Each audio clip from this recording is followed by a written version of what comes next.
사람이 세상을 살면서 가장 힘든 때는 상황 그 자체가 아니라 그 상황을 혼자 겪는다는 고독이 아닐까요? 막막한 세상에서 막막해질 때 문득 곁에서 나 아닌 누군가도 나처럼 막막해하는 모습은 얼마나 위로가 됩니까? 평생 3권의 책을 썼으면 했습니다. 그 3권의 책이 6권의 책이 되었고 이제 7권째 책을 준비하고자 합니다. 책을 낼 때마다 여러 사람들의 추천글을 받았습니다. 그 중에서도 가장 마음에 담는 글은 저희 4번째 책 청사는 내게 나 되어 살라 하고 호호당당 담담, 그 책의 추천글을 써주신 미루나무님의 글입니다. 오늘 그 글을 함께 옮겨보면서 새로운 도전의 각오를 다집니다.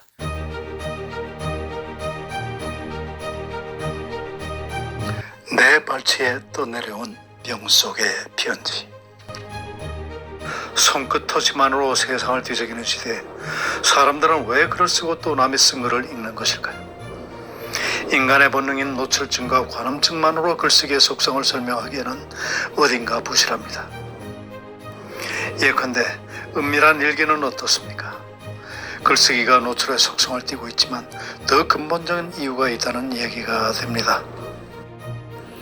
진정 삶에 만족하는 사람이 글을 쓴다는 것은 어불성설입니다.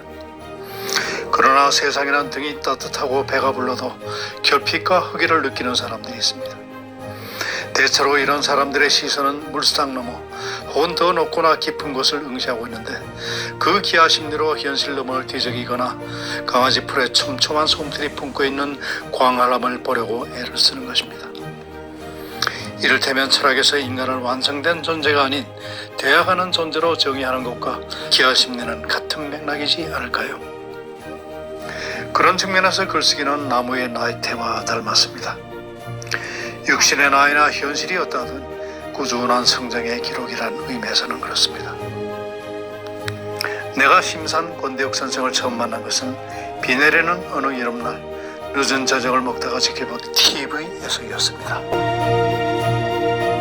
그분이 30 중반에 유수의 건설회사 사장을 시작으로 큰 호텔의 CEO로 살아온 이력을 이야기하며 한 번도 자신이 원하던 삶이 아니었다는 얘기를 꺼낼 때 함께 TV를 지켜보던 아내는 나에게 왜 웃어? 하고 물었습니다. 저도 모르게 슬며시 웃고 말하는데 선생의 말에서 쓸쓸한 마음이 누구나 그렇듯 잃어버린 내 꿈이 떠오른 까닭이었습니다. 유난히 두드러진 이마와 깊어 보이는 눈빛을 새삼 살폈던 기억과 함께 심산 선생은 매우 열정적이었습니다. 부지런히 카페에 글을 올리는가 하면 페이스북 등 SNS를 통해 많은 사람과 소통하는 것을 즐겼고 젊은이들과 학교에서 때로는 세상 여기저기에서 멘토의 모습으로 분주했습니다. 무엇을 하겠다는 말을 하면 어느새 이루는 것을 보며 고개를 끄덕이긴 했지만 나에게 선생은 별처럼 먼 사람이었습니다.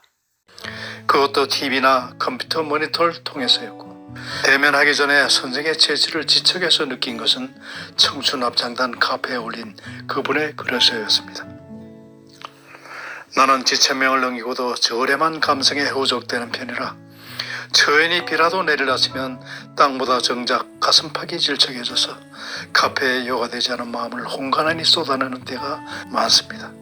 그러던 어느 비오는 밤 문득 기척에 힐끗 돌아보니 뜻밖의 선생도 비를 맞고 서 있었습니다.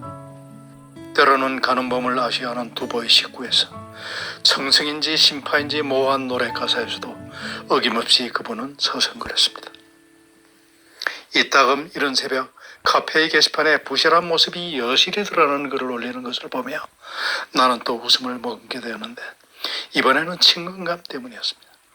삶의 고삐를 다잡고 팽팽하게 세월을 꾸려왔을 저희도 나처럼 부실하고 헐거운 데가 있었구나 싶은 반가움에 이후 글쓰기에 몰두하는 심산 선생을 은밀히 훔쳐보거나 때때로 모니터 위에 눈으로 밑줄을 그으면서 어슴풀에 공자가 말한 강의 목룰 근인을 떠올렸습니다. 민첩하고 감각적인 쪽보다는 소탈하고 질박한 맛이 나는 선생의 글은 마치 오래된 사진이나 손에 익은 생활도구처럼 편안했습니다. 예컨대 키우던 개 금순이가 집을 나간 후에 심해를 적은 일상의 기록에서 존재의 깊은 곳을 더듬는 선생의 모습은 확실히 이보다는 인적이었습니다. 이력을 생각하면 이지적이고 냉철한 면이 먼저 떠올랐는데 세상을 바라보는 시선의 저변은 오히려 심미적 감수성이나 감성적 덕목이 자리하고 있음이 뜻밖이면서도 반가웠습니다. 타인의 글에 공감한다는 것은 더없이 소중한 것입니다. 사람이 세상을 살면서 가장 힘든 때는 상황 그 자체가 아니라 그 상황을 혼자 겪는다는 고독이 아닐까요? 막막한 세상에서 막막해질 때 문득 곁에서 나 아닌 누군가도 나처럼 막막해하는 모습은 얼마나 위로가 됩니까? 백하절연, 외로움을 아는 사람은 한낱 나무꾼이었던 종자기의 죽음에 검은 고수를 끊어 다락에 얹어버린 백아의 마음을 알 것입니다. 위태롭고 급하게 돌아가는 세월이고 자칫 외로워지기 쉬운 세상입니다. 사는 일이 힘들고 아득한 날 유리병에 편지를 넣어 망망한 바다 저편 누군가 읽어주기를 바라는 마음일 때 나 오늘 설거지를 했노라며 사진과 글을 게시판에 올려 자랑하는 꽤 부실한 어느 CEO를 만나보는 것은 어떨까요? 노자 할배는 기정민민이면 기민순순이라 했습니다. 나로서는 세상에 다스리고 꾸려가는 자리에 있는 사람들이 좀 부실했으면 좋겠습니다. 밝히되 눈부시지 않은 빛처럼 수수하고 헐거운 이웃집 할배처럼 마지막으로 주저넘고 어줍은 글이 행여 누가 될까 하는 조바심에 보험 한 구찌를 들자면 쌈바디인 심산 선생이 그야말로 노바디인 내게 정면으로 바라보며 건네오는 화법이 비키기에는 꽤 근사해 보였기 때문이라는 약관을 덧붙입니다. 권대욱 TV였습니다. 오늘도 행복한 하루 되십시오. 감사합니다.